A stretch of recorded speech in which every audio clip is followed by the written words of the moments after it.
사람들은 흔히 깨끗하고 더러움에 차별을 둔다. 그러나 사물의 본성은 깨끗한 것도 더러운 것도 없다. 우리 마음이 집착하기 때문에 깨끗한 것을 가지고 가까이 하고 더러운 것을 멀리 하는 것이다. 그러므로 집착하는 마음, 편견을 떠나면 모든 존재는 깨끗하다. 더럽다, 깨끗하다. 또 이 사람은 훌륭한 사람이다, 훌륭하지 못한 사람이다. 또 이제 우리가 그러잖아요. 아, 있어 보인다? 뭐 있어 보이지 않는다. 또 그 사람은 좀 뭔가 이렇게 사람이 품이 있지 않아? 뭐 이렇게 기품이 있지 않아? 이러고 그 사람은 막 없어 보이지 않아? 막 이런 식의 이게 판단 평가를 하죠. 잘났다, 못났다, 청정하다, 청정하지 못하다, 깨끗하다, 더럽다, 이제 이런 식의 차별을 둔단 말이죠. 그 차별을 두기 때문에 잘났다, 못났다라는 게 둘로 나뉘고, 그러니까 좋은 거는 내가 더 갖고 싶고 싫은 건 버리고 싶은, 좋은 거는 더 취하고 싶고 싫은 건 버리고 싶은 그런 둘로 나뉘는 분별심이 생겨나잖아요. 근데 이 무분별지라는 말은 본래 그런 게 없다는 거잖아요. 본래 그런 게 있을까요? 정말 우리 인생에 훌륭하고 훌륭하지 못한 사람이 정해져 있을까요? 잘나고 못난 사람이 정해져 있을까요?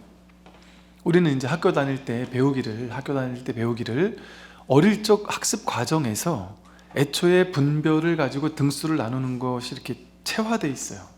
초등학교 때부터 시험을 봐가지고 시험 성적 가지고 사람의 가치를 매겨서 그것도 잔인하게 1등부터 꼴찌까지를 이렇게 딱 등수를 매기는 게 너무 익숙해져 있어요. 그러니까 요즘은 그나마 좀 덜 가르쳐 주는데 우리 때는 등수가 이렇게 딱 복도에 고지까지 돼 있기도 하잖아요.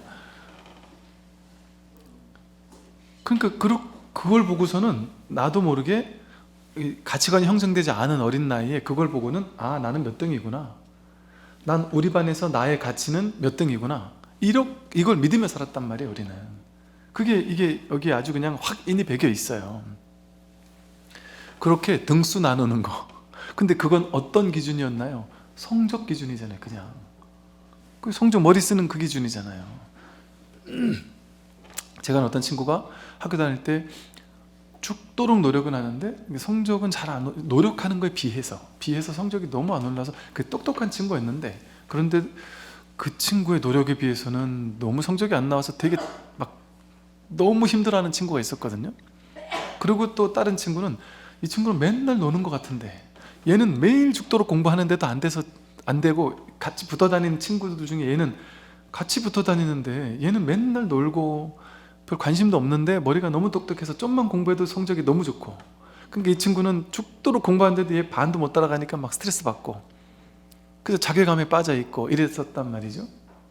근데 지금에 와서 이렇게 살펴보면요, 이 공부 잘했던 애는 그냥 그 공부 잘하는 애들이 가는 과에 가서 그냥 전문직, 거기 그냥 월급 받으면서 그냥 지금도 그냥 그러고 있어요. 근데 이제 월급 받고 살다가 뭐 누가 또, 자세한 안 되겠네, 또 들을 수 있으니까, 뭐 조금 주춤하기도 하고 안 좋기도 하다 보니까 그냥 월급 받고 사는 거예요. 그냥 그러면서 빚도 갚으면서 그냥 그러고 살아요. 근데 이제 이 친구는 그렇게 자괴감을 느끼며 살던 친구라 머리가 나쁘다고 생각하며 살던 친구였는데, 이 친구 하는 말, 넌 도대체 왜 이렇게 잘 나가니? 뭐 하는 것마다 잘 되는 거예요. 왜 이렇게 잘 나가냐고 물어봤더니, 네 학교 다닐 땐 이렇게까지 주목받지 않았잖아. 너 맨날 막 자괴감에 빠지고 그랬잖아. 그랬더니 자기가, 그 친구 뭐라 했냐면, 나는 나의 정체성을 그렇게 못난 놈이라고 규정하고 살았다는 거야, 학교 다닐 때만 해도. 그런데 사회생활 딱 나와 보니까 그때 처음 알았대요. 내가 이런 사람이었구나. 그럼 도대체 뭔데, 도대체 너가 잘하는 게 뭐야? 이랬더니, 내가 분명히 머리가 나쁜 것도 맞고 막 머리 쓰는 걸 잘 하기 귀찮아하고 머리 쓰는 걸 못한대요.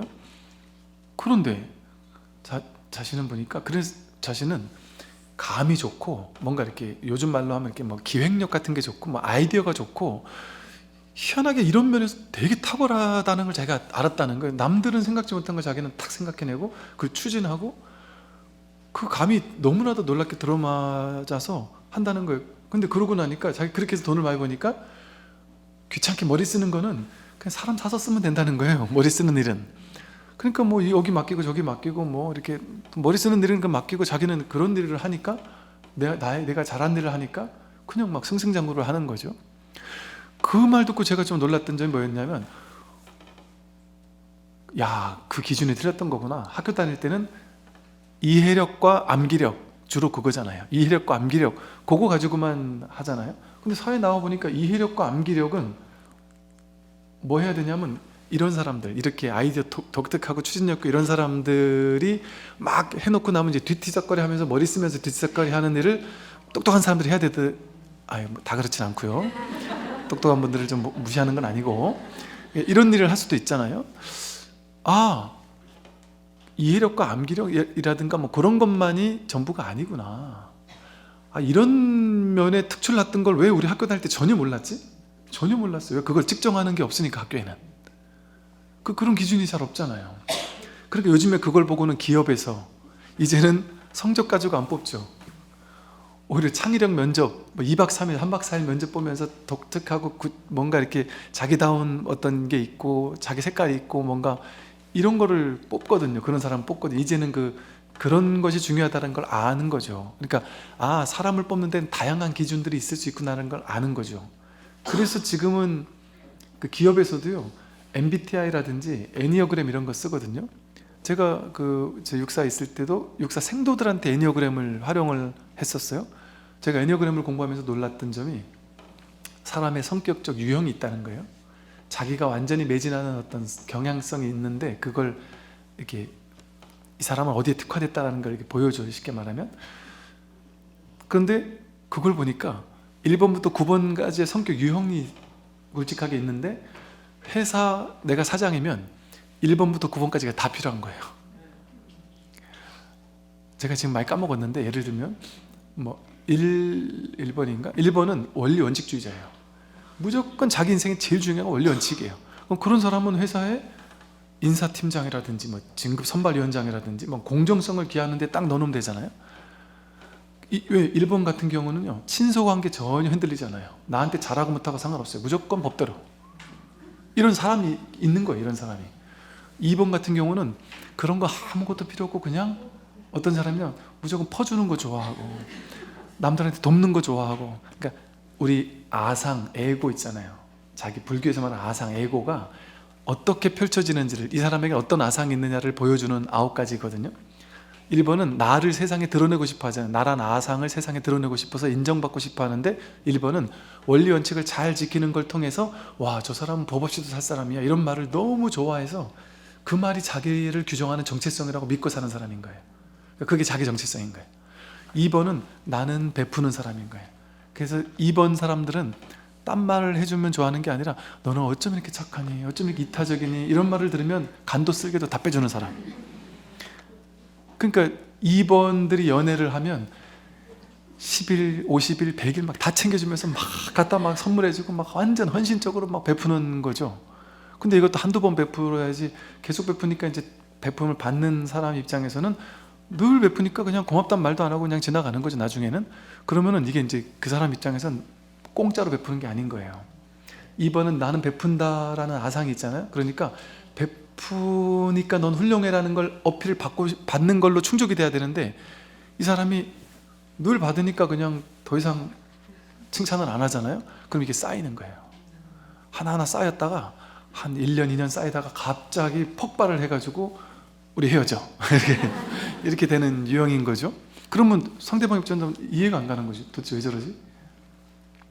또 3번 유형은 다른 거 다 필요 없어요. 무조건 성취주의자, 성공주의자. 무조건 앞만 보고 막 탱크처럼 밀어붙이는 거예요. 어떤 뭐 어려움이 있더라도 무조건 밀어붙이는 성향. 그럼 회사를 하면 3번 있어야 되지 않아요? 이건 수단과 방법을 하지 않고 급하게 빨리 해야 되는 일이 있다 이러면 3번을 딱 갖다 쓰면 되는 일이 있을 수 있단 말이죠. 성과 위주 이런 게 필요할 때는. 또 2번 같은 사람, 이타적인 사람이 각 부서에 한두 명씩은 있어야 돼요. 그래야 부서가 좀 부드러워지고 이게 좀 돕는 사람이 하나씩 있어요. 윤활유처럼 이래 되는 것도 있거든요. 또 4번 같은 경우는 100% 맞을지 않을지 몰라요. 근데 4번 같은 경우는 예술가적인 독특한 사람이거든요. 독특한 걸 자기 정체성이라고 느끼는 사람이 있어요.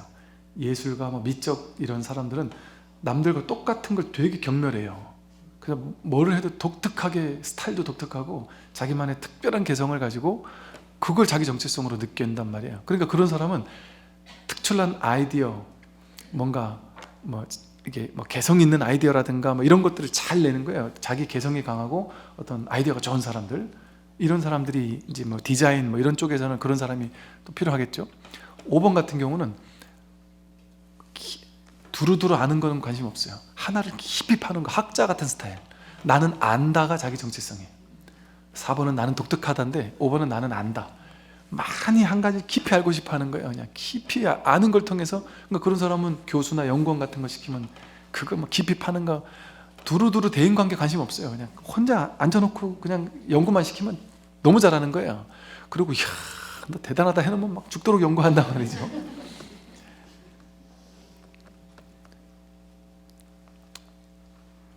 뭐 이래저래 있어요. 그렇게 해서 뭐 6번은 뭐 책임감 있고 뭐 이런 성향인 것 같고, 그리고 참모 역할이 좋은 그런 사람이고, 7번 같은 경우 좀 헷갈리는데, 7번은 나는 즐겁다는 사람이거든요.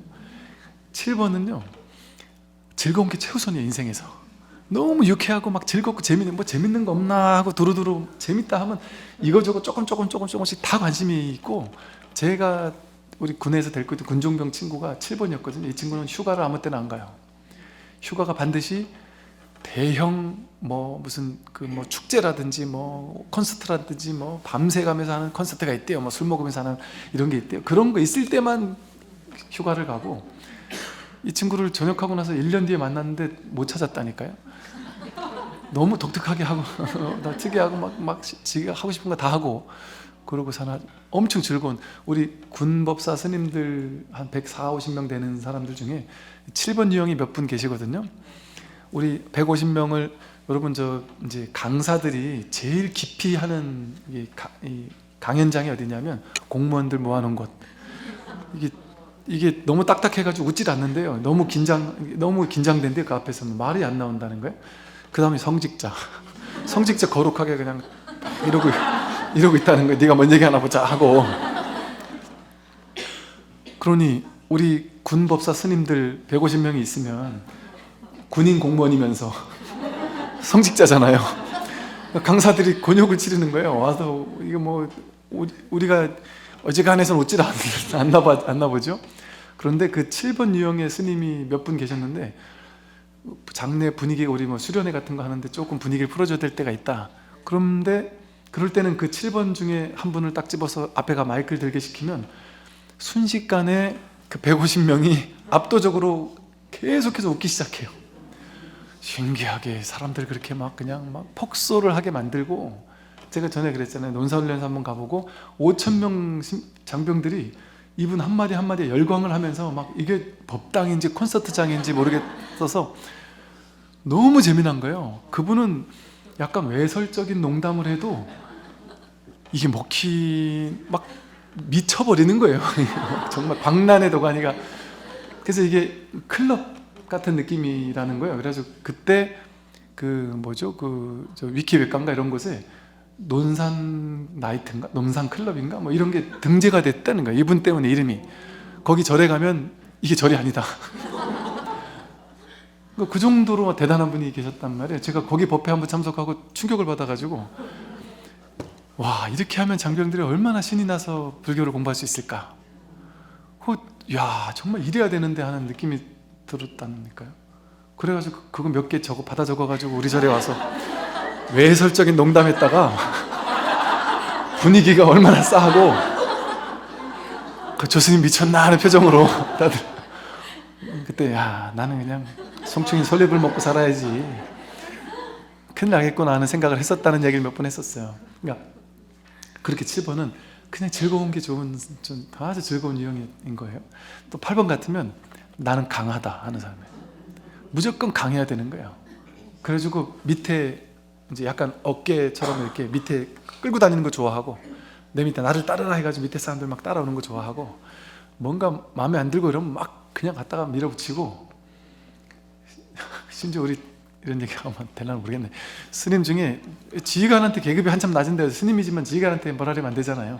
지휘관이 잘못하면 가가지고 큰 소리까지 치면서 막 소리를 버럭버럭 질러가면서 잘못하셨습니다 이를 쓴 사람이 이분 한 번밖에 없는 거예요. 그러니까 참모들이 힘든 거 있고 그러면은 스님한테 슬쩍 얘기하면은 스님이 가가지고 지휘관한테 막 따지고 갖다 들이받고, 근데 오히려 또 그 지휘관도 훌륭하죠.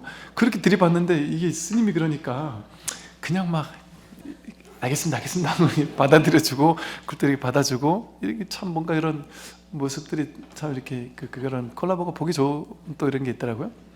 그렇게 또 이제 그런 유형도 있다. 또 9번 같은 경우는 나는 평화롭다 하거든요. 평화주의자. 불편한 상황이 너무 싫은 거예요. 남들과 싸울 수가 없어요. 9번은 뭔가 불편한 상황이면 나서서 화해를 시켜요. 그러니까 9번 같은 경우는 각 부서에 한두 명씩 있어야 일단 시비가 없어요. 그러니까 이게 가만히 보면 각 유형별로 각 자기 아상이 어떻게 드러나 있느냐, 유형별로. 그래서 이 애니어그램은요, 모든 어떤 MBTI나 이런 것처럼 MMPI 이런 거는 전부 다 서양에서 만들어진 거거든요. 근데 이 애니어그램만이 동양을 기반으로 만들어진 거예요. 그러니까 이게 우리 마음 공부랑도 상당히 어울려요. 우리 불교에서 말하는 아상, 에고, 아상이 어떻게 드러나고 있는지, 이게 공부하니까 재밌더라고요. 선생님은 몇 번 유형이세요? 그건 여러분들 알아서 이제 제가 그걸 말해버리면 사람들이 이렇게 고정화 시켜가지고 저 사람 이런 사람일 거야 이렇게 정하기 쉬운데, 실제로 그것 때문에 저는 그 애니어그램을 전문 교육을 엄청 많이 받아서 자격증까지 있는데, 그 애니어그램 교수님하고도 대판 붙은 건 아니지만 그분은 사람은 한 번 애니어그램 유형이 정해지면 죽을 때까지 안 변하다 주인자예요. 안 변한다는 거예요. 근데 말이 되냐 그게 어떻게 사람 성격의 유형이 안 변할 수가 있느냐. 정해진 게 없는데, 아상이라는 게 고정된 자기라는 주체성이 없잖아요. 근데 이런 어떤 심리학 같은 경우는요, 사람은 어떤 자기 고유한 어떤 성격의 경향성이 딱 고정되어 있다고 믿어요. 원래 서양의 심리학 자체가 그래요, 원래가. 그런데 원래 진리에서 그렇게 정해진 게 있을 수가 없잖아요. 끊임없이 재행무상으로 변해가는 건데, 이게 인터넷 카페나 이런 데 보면요, 유형별 카페가 있어요. 그러면 예를 들어 2번 카페는 다들 모여가지고 사회복지단체 맨날 봉사 다니고, 1번 카페면 만나면 자기가 옳다고 싸우고, 3번 카페는 서로 가면은 내가 대장하겠다고 회장하겠다고 이럴 수 있고, 4번 같은 게 아예 카페를 안 하죠. 독특하게 자기끼리 혼자서 4번 5번은 그런 걸 안 할 것이고, 이런 식의 이런 게 있고, 남편이나 아내나 자식들 그 유형을 대충 보면은 이게 이제 다루기가 쉬워요. 저 사람 왜 저러는지 이제 이해를 해요. 저 사람 왜 저러는지 이해를 못 하다가 나중에 그걸 딱 보면 저 사람 몇 번이라서 저러는구나. 왜냐하면 발끈하는 게 달라요, 유형별로. 나는 저 사람 왜 저기서 발끈하지? 나한테는 아무 문제가 안 되는데 저 사람은 그게 엄청난 문제인 거예요. 나는 착하고 착하지 않은 게 아무 상관이 없는데 2번 유형한테는 착하고 봉사한다는 게 너무 큰 거거든요. 그러니까 그 사람이 제일 듣기 싫은 말은 너 왜 이렇게 이기적이야? 예를 들어 이런 말을 들으면 죽기보다 싫은 걸 수 있겠죠. 근데 그런 말을 듣고 나면 이 사람은 충격을 받는 거예요. 남들한테는 아무것도 아닌데. 근데 이 사람한테는 막 그냥 3번 유형인 사람이 나는 성공한다는 사람이에요. 근데 2번한테 넌 대단해, 넌 정말 내 식으로 칭찬하는 거죠. 너는 뭐든지 잘해 이렇게 칭찬해봐 2번한테는 별 감흥이 없는 걸 수 있단 말이에요. 2번이 좋아하는 칭찬을 해줘야지. 이런 식으로 이게 재밌어요. 그래가지고 나중에 기회가 되면 한번 해보든지 한번 해볼 수 있을 것 같고, 그래서 이게 이제 자기 아상이 어떻게 이렇게 흘러가는지, 남들이 어떤 방식으로 아상을 표출하고 있는지를 좀 볼 수 있는 그런 재미난 이제 계기가 되기도 하더라고요.